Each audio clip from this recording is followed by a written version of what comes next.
Kati emyaka gigenda kuwera 13 kasookedde gavumenti essalawo ekitundu kino eky'Ennamamve ekyalimu ekibira kya kalitunsi kugigamulira bannamakolero naddala abasigansimbi okukolerawo emirimu gyabwe. Wabula okuva ekifo kino lukyassibwawo ekibiina ekisikiriza abasigansimbi ekya Uganda Investment Authority, abasigansimbi abamu abaabwe ebibangirizi mu kifo kino tebasuulangawo wadde ebbulooka.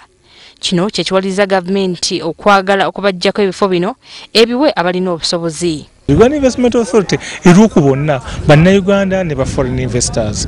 Era singa muwadde muzze mu Uganda Investment Authority ne mumanya abantu ki abafuna ku ttaka eryo. Bannayuganda mwebali. Mu kiseera kino abakungu b'ekitongole ekikiriza abasigansimbi bamaze dda okuteeka ofiisi zaabwe Ennamamve okusobola okulondoola obulungi engeri emirimu gye gitambuzibwamu. Tekitegeeza nti no fena aba Uganda Investment Authority tulina okujjaawo nedda. Nebali abakola emirimu egyo ng'egya lands mwebali era bakola emirimu gyaffe bulungi nnyo. Abakungu b'ekitongole kino olwaleero bawadde abantu b'omu Kireku ekisaawe azannyira omupiira oluvannyuma lw'akasaawe kaabwe okutwalibwa ekitongole kino bwe bali bapunta ettaka lino.